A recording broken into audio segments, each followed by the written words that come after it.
Kia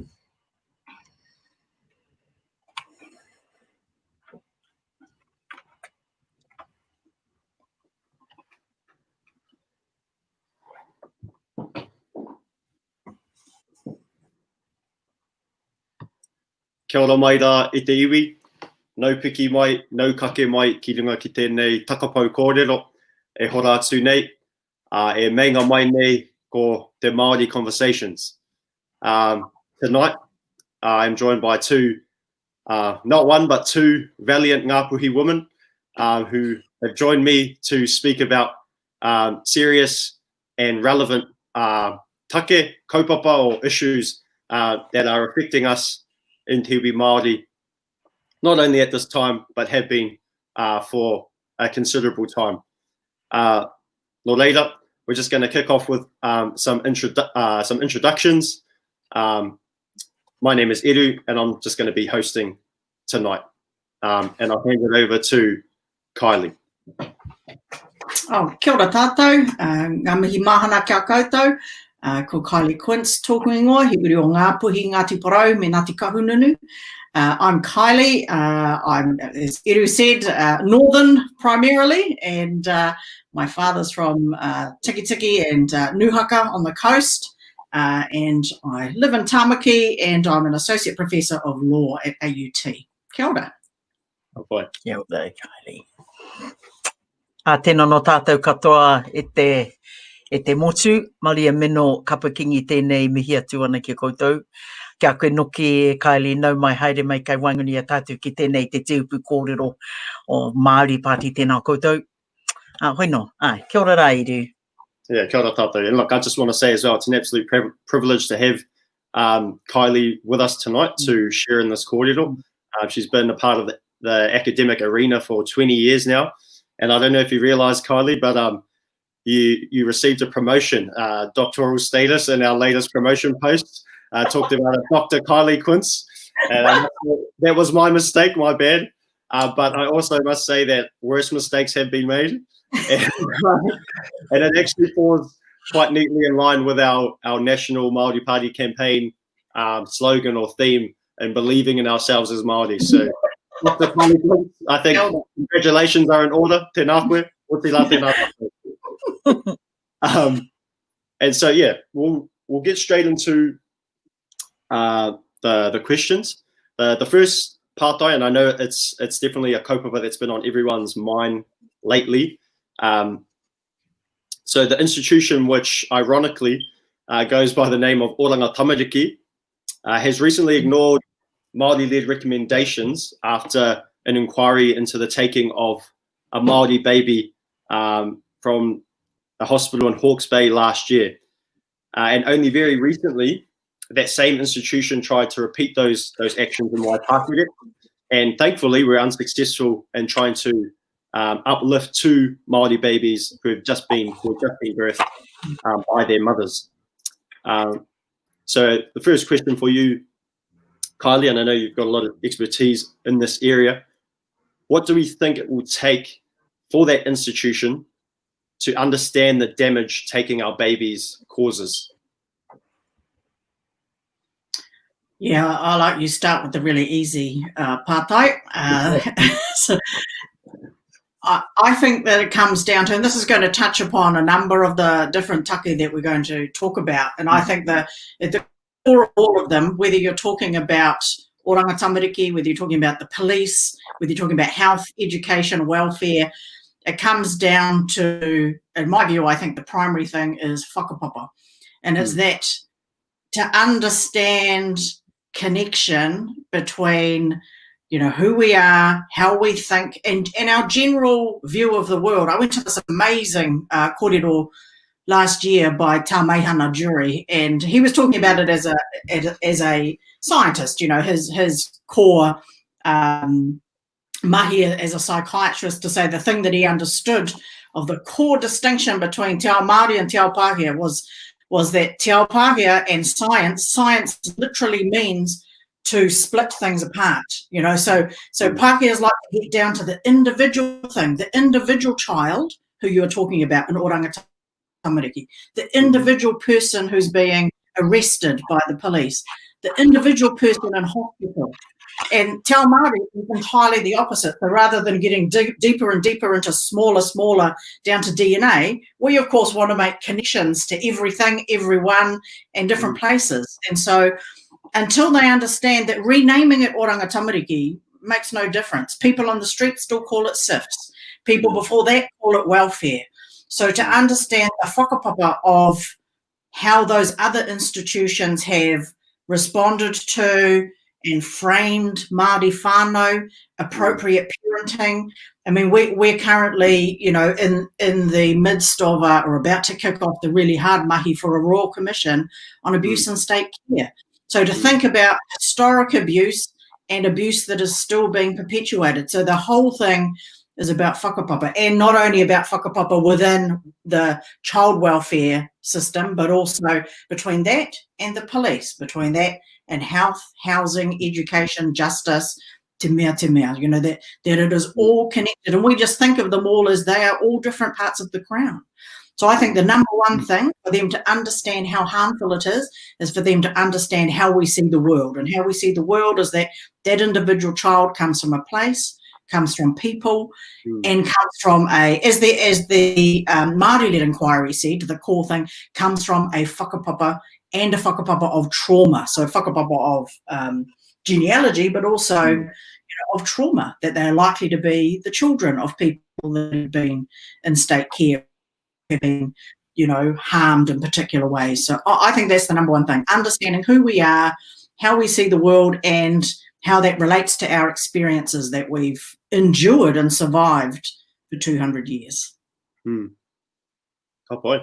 And what would you say to someone who might say to you, okay, that's all good and well with whakapapa, but do Māori, do whānau Māori, do iwi Māori, do hapu Māori, do they have the capacity in order to, I guess, take the reins on this, the care and protection of tamariki Māori, mokopuna Māori? What would you say to that? Good question. So again, if you took whakapapa as the sort of key indicator there, so the first thing is to say that our child welfare system has always been predicated upon the idea of nuclear family.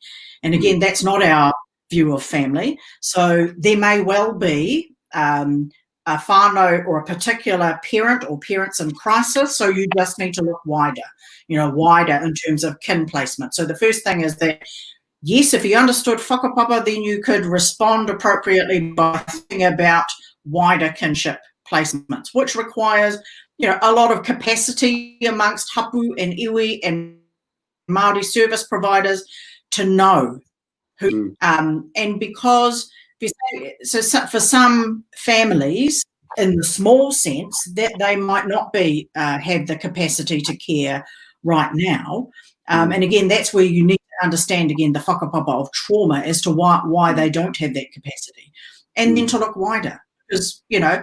So we are members of the largest iwi confederation in the country. There are 125,000 of us. When one and how many? Approximately 600 kids in state care, Ngāpuhi children. Who asked us? Who asked us whether we were in a position to care? Where is the infrastructure that allows those inquiries to be made? Because I think if there was that infrastructure, we would find those placements. It's as simple as that. Oh boy. And Mariameno, you worked on the ground for a number of years in those sorts of places and steps, and you saw firsthand the effect, I guess, of Crown power on our whānau, on our babies. What are your thoughts respect of what Kylie's just shared, and how we might attack and improve the system for the betterment of our babies? Kia ora Eru, tēnā koe Khylee, nei kōrero. E ni kite au tini ngā kōrero e pute mai te live comments, tēnā koutou katoa. Ata, whakatata mai ki tātou. So working across the sectors, particularly in SIF's time for probably just over 40 years now. So I've seen enough and witnessed enough and fought enough to know what it just simply doesn't work. And so I guess, Eru, in terms of when your question is what will it take for that institution to understand, the terrible, terrible truth of it is they can't. It is such a systemically fraught and racist, completely detached from who we are as Māori. It can't. My experience, and even to this day, is that they can't help themselves. It's the type of system that just can't help themselves, both even individually. And many of my mates still work there. Māori mates, Pākehā advocates still work in that system, trying to do their best. But and they know it, and I know it. The unfortunate truth of it is they can't undo it. So this is where we're coming in as a party and saying, well, we've got. And this might be a funny thing to say, but just it platforms a little bit more about what I'm going to say. So we have statutory care of our fish, we have statutory care of our trees.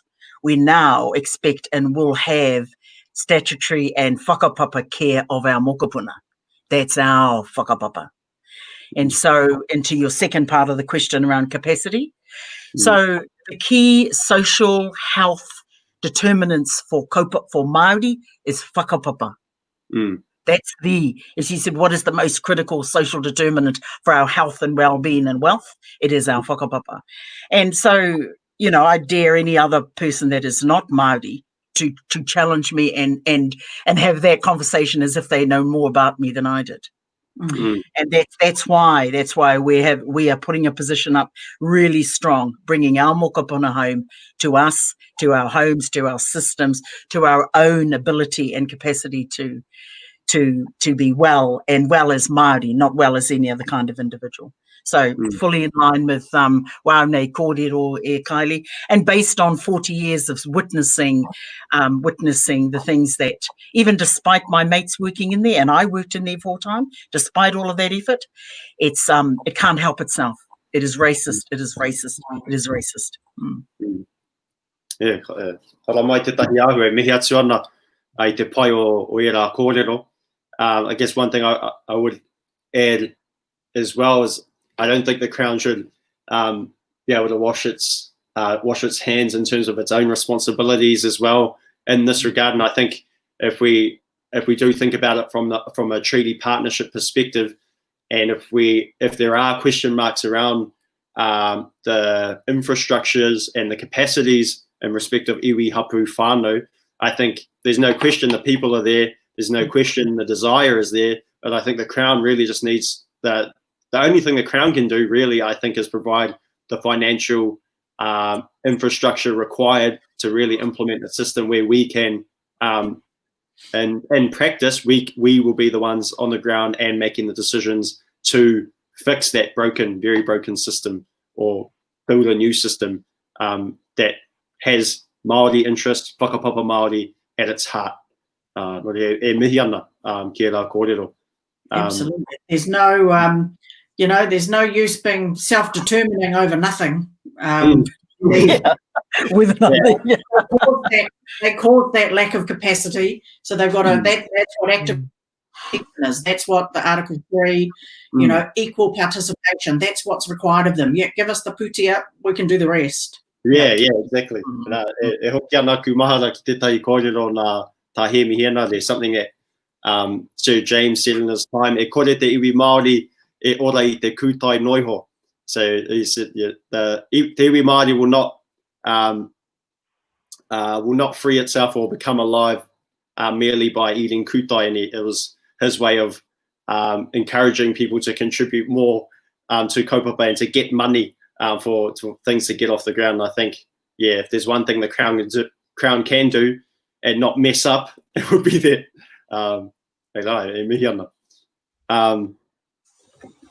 Ka pai. What a great start. So that's what happens when you don't muck around, you just get straight into the tough questions. Eru, can I just make a comment too? When I was doing a bit of work, I went back into SIFS just recently and remembered why I left it back in the 90s. we had great hope in Paoteata 2 days, and we were like, that's us. This is our time. And of course, it didn't end up that way. But ironically, here we are, and went back in for a wee stint there and listened to some pretty smart Pākehā academics who are saying the same thing we're saying. So Richie Poulton in a conference, which I was right there, and I stood up, and so I asked him to explain or to speak to my question, which was around deculturation, because that's what's happening, and that's what's happened. And he made some very, very affirming comments about if what we recreate, it does not work for Māori, it will fail everybody. So I appreciated his statements. I thought, and like, it's when you've got a Pākehā senior academic speaking to Pākehā, that's great. All we have to do is step away and hope that he gets his job done. Because it's not enough to be on an expert panel and then write the report and then step away. So he was clear, and he made it very clear to Grania in that conference, because I sat in it the whole 2 days. So and also Judge Beecroft, he was also at that conference, and he said some very powerful things. And so it's very important, and it's very useful that Pākehā e wero ana ki ngā Pākehā, so we can get on with our job, really. Tika, kōrero. So changing angles a little bit, but as Khylee said at the start, all of these take o kaupapa are connected. So I know, Khylee, you've been an important figure in the Arms Down movement, which has been successful in ending, for now at least, the arming of police in New Zealand. However, I guess the question in my mind is, particularly in light of the recent police shooting here in West Auckland, and once if the sort of Black Lives Matter hype dies down in Aotearoa in particular, do you think there's a chance that that conversation will gain new life, namely the conversation around arming police in New Zealand again? Oh, good question. So a couple of things to say about that. So first thing is to say that I was encouraged to hear the Prime Minister come out today to reaffirm her commitment to not having New Zealand police routinely armed. So that was good. We haven't heard the same commitment from the Police Commissioner, but he has been really strong in recent weeks in affirming that he does not want to see police being routinely armed. So, but again, this is the difference. You talk about effective leadership versus institutions. The police are an institution.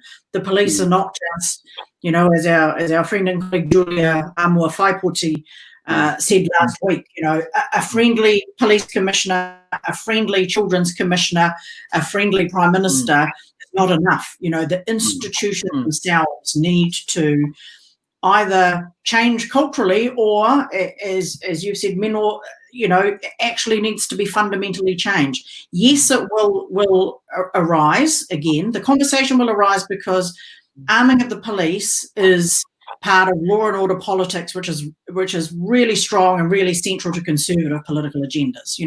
That it's been core national and ACT Party policy since their inception. Less so, of course, for centrist and left politics, but law and order is always part of their manifesto. So it will come up again. So what do we do to respond to that? Is we keep the conversation open. I think one of the things that's been quite reaffirming in recent weeks has been a wider conversation. It doesn't have to be about the fact that you're not likely to be one of the people targeted by the police in terms of profiling, in terms of potential violence, the statistics that we keep resharing around police use of force, whether it be tasers, dogs, open hands, batons, or actual firearms. That doesn't have to be you, but there is a wider conversation around the culture of the police, and that's not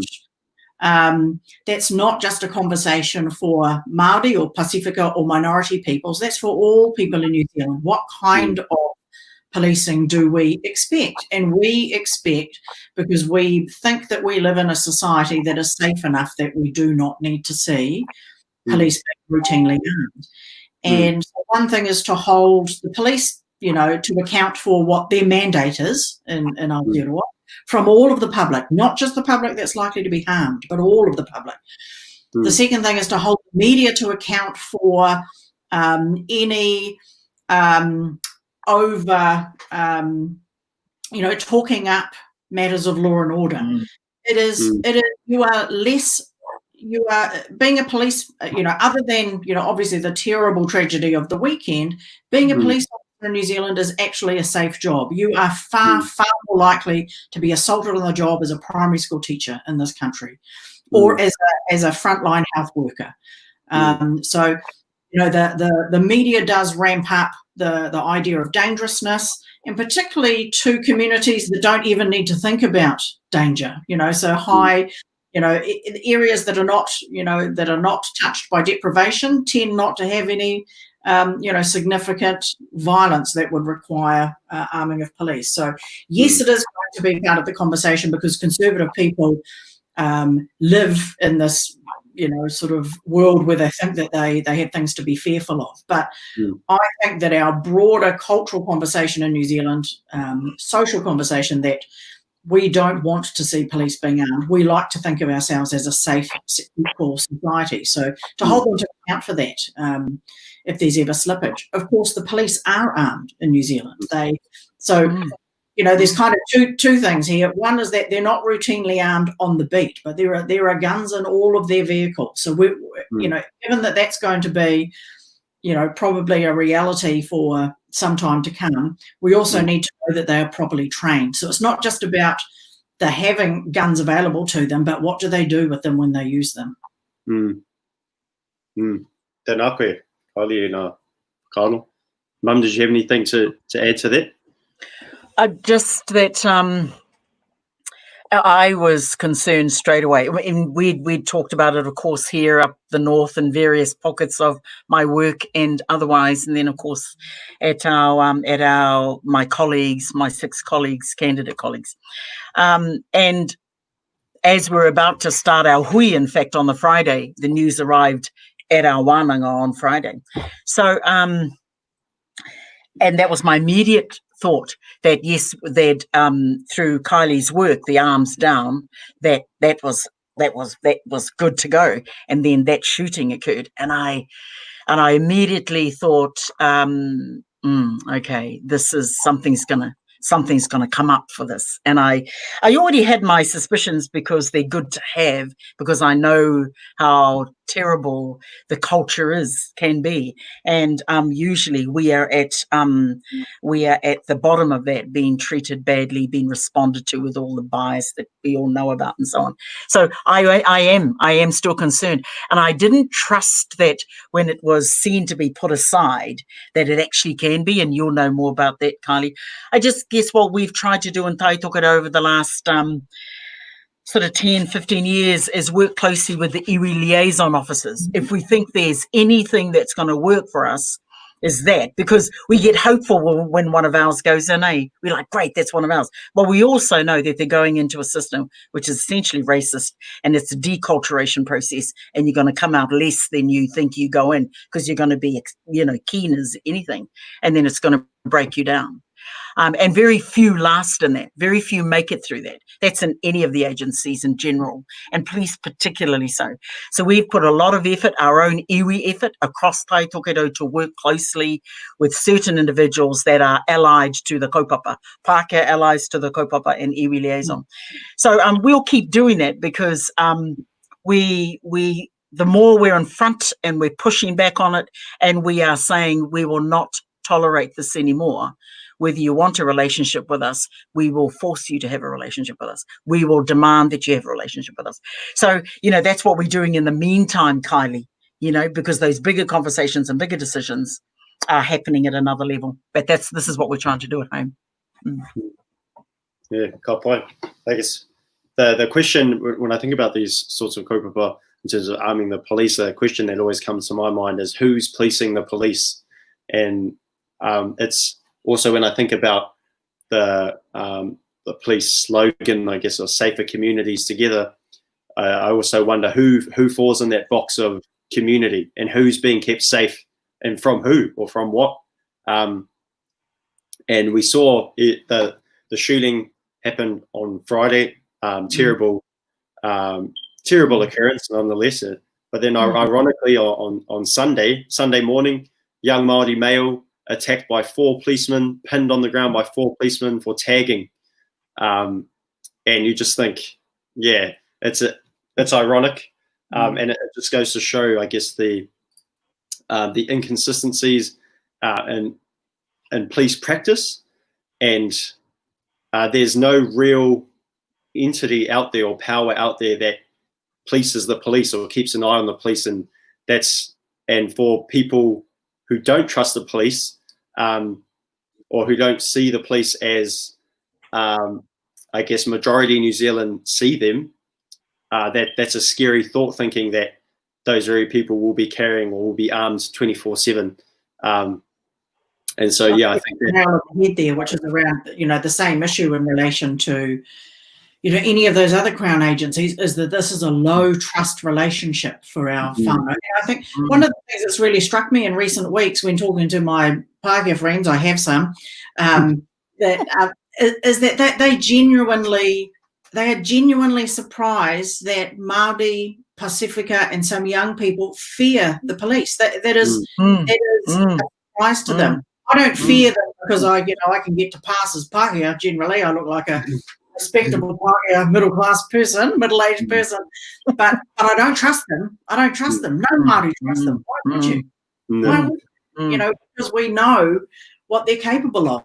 And so that's been, I think, a sort of pretty key core learning for non-Māori and non-Pacifica people to know that actually, these are conversations that Māori parents have with their young sons in particular, about how you should behave in public, about managing your behaviour. Yeah. Not trying to attract the attention of the police. Those are conversations that no Pākehā parent has, not one. And that is just part of being a minority person. How do you get by without attracting surveillance so that it doesn't, so you manage your behaviour. That's the way we keep a check on the police that no other citizens have to do. Now that's just straight up racism. Tika. Yeah. We call it for what it is. And yeah, tika. Ka poe. Rere pai ana ngā kōrero. I guess I thought I'd share this quote from this book by DeRay Mackison. He was one of the founders of the Black Lives Matter movement. And he talks about, I guess, the dangers of inaction and not addressing these things.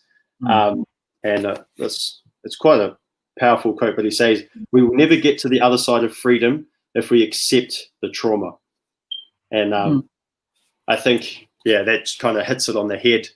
We can't be silent about these things, because that silence is actually what that racism feeds on. It feeds in the dark on our silence and on our inaction. And so what we really need to do is just be anything but silent and expose it in the light for what it is. Reira, kia kaha tātou. Just our last pātai to wrap up. One important decision we all have to make on September 19 is that to do with the cannabis referendum. And I know, Khylee, you've been quite vocal around this kaupapa.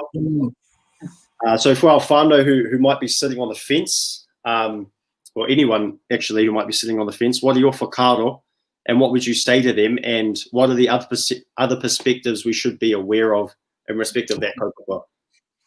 Good question. So I'll start by saying that I do feel quite uncomfortable being seen as some kind of, spokesperson for cannabis. I'm not a smoker. I was last week by Māori people who were like, "Oh, you're on that cannabis ad. Do you smoke?" I'm like, "No, I don't." I think that's like a really important point to make, is that there are reasons other than being that we should support this legislation. So, and I always sort of drill it down to 3 things. 1, I'm Māori. 2, I'm a mum of 3 teenage children. And 3, I'm a criminal justice advocate. So, reasons to vote for legalisation. First one, in relation to being Māori, is same reason as in relation to the other kaupapa we've talked about, and that's just racism. So, the drug law that we've had for 40 years is racist. It is policed in a racist fashion. So cannabis convictions continue to remain relatively constant for Māori people, not for non-Māori people. For 20 years, the police have effectively ignored the Misuse of Drugs Act in relation to most people, other than young people, some young men, and Māori. So there are still, as of about 6 months ago, there were 41 people in prison in Aotearoa solely for possession of cannabis, not for supply, not for growing, solely for possession. And generally speaking, you'd think they might be in there because they don't have a proper bail address to be sent home to, or to do home detention. So there are a number of reasons why, but primarily I think that we can show, the police data shows that you're much more likely to be harshly treated by criminal justice, decision makers, if you're caught with cannabis. So we're only talking about possession here, so use and possession. There will still be, my general, currently we have no control over cannabis. Most New Zealanders have used it as adults. That means that the law clearly doesn't put them off, and it means that they have access to it in some way. I don't think that any of my relations really, I'm not even sure that many of them even know it's still illegal. So there's no control. All of the harms we talk about in relation to cannabis are happening in a legalised, in a prohibition environment. So as a Māori, I vote for legalisation as a vote to control and get rid of discrimination in policing. The second thing is, as a mum, I've got 3 teenage children. They are the nerdiest little kids you've ever met. None of them, they haven't had a drink between the 3 of them yet, which I'm almost embarrassed about. But I want to know, as a mama, that if my kids tutu with cannabis, that they are not going to be dragged into a criminal justice response. I do not want their entire lives ruined with a low-level cannabis conviction. I do not want them to have their travel opportunities curtailed, to make it difficult for them to find a job, to keep a job. Those things are lifelong consequences to criminal convictions that middle-class people are able to navigate their way out of, that Pākehā people are able to navigate their way out of, but our rangatahi do not navigate. They don't have the capital, the cultural capital, they don't navigate their way out of those responses. So I want to know, as a mother, that if my kids give it a go, then they would be able to, A, it wouldn't be unlawful, but B, if they got into trouble, that they would be able to go somewhere for help without thinking that, well, if it's illegal, I might not be able to access a service, I might not be able to ask for help. I've also been a school board member for many years. School boards treat cannabis differently to alcohol. When kids are caught drinking, we don't exclude them. We might suspend them, but we don't exclude them. Because it's illegal, kids are still expelled from school for cannabis. That ruins your life. If there's one big indicator in your life, all the people that I deal with in prison, the one thing they all have in common is not one of them has finished year 9 at school. And almost all of them have had cannabis involved in the decision to leave school. So if that made school boards think differently, then again, I'm for legalisation. So in a nutshell, as a mum, as a criminal justice person, and as a Māori in terms of addressing discrimination, I certainly support legalisation, which is not to say that I support the use of cannabis. I think there are things that we should be wary about. I'm particularly wary. It's all very well for a piece of legislation to say that we're going to replace criminal justice responses with health responses. Look, where my whānau come from in Hokianga, you've got Rawene Hospital. There's supposed to be some kind of addiction services through Ngāti Hine. That's a long way away from us in the Waipawa. We have a Foursquare. I find it hard to believe that a Foursquare, and only a Foursquare, somehow have a retail shop for cannabis and some kind of addiction service for when it all goes terribly wrong. I just don't trust that. I really don't. When we have such poor infrastructure in our rural communities for health housing, social services generally. There's no rubbish collection, no library. There is literally nothing. So now you're going to say you can buy cannabis, and if you start using it to problematic levels, there's going to be a response to it. I don't know that I trust that. I also have issues with the home grow exemption under the legalisation regime. 2 plants per adult over 20 to a maximum of 4 per household. I think that's indirectly discriminatory. I don't think you'd find many Māori households that have only 2 adults. So if you go over 4 plants per household, it doesn't matter if you've got 6 adults in an intergenerational household, that is unlawful. So there are a couple of things there that I don't think are going to work for us. And my personal view is, whether you're talking about, formal iwi or hapu engagement, tribal settlement money kind of engagement in cannabis, I would vehemently oppose that as a tribal member. If that is the best that you can think of in terms of your aspirations for your people, then you need to go back and think some more, because we have a whole lot better things to be spending our money on than being engaged in that. Private business, they can do whatever they like. I don't like that. I don't want them using our real Māori in their names of their businesses. There are people with lived experience that are interested in it. That's individual self-determination. Kapai, I don't have a problem with that. But as a tribal enterprise and as a whānau enterprise, come on, I just think, I don't want the criminal law involved, but as a just because you can doesn't mean you should, is kind of my bottom line. There are better things that we should be, bigger things we should be concentrating on than the ability to smoke dope. Kōrero. It's a hard one for Māori, but tautoko ka tōna. That was really good learning, Khylee, and very good. Thank you for sharing that empowering kōrero for empowering us all to form our own opinions and make our own decisions around this take, which is important, just as important as any right to vote, I guess. Mum, did you have anything to add to that? Just ka mihi e hoa, just absolutely a lot of it's the information which gives us that, it's the power, so information. But what has come up for us in the while, over the last couple of years, is our whānau sometimes when they're trying to find some, to manage pain for their whanaunga. So there's that's starting to come up a wee bit.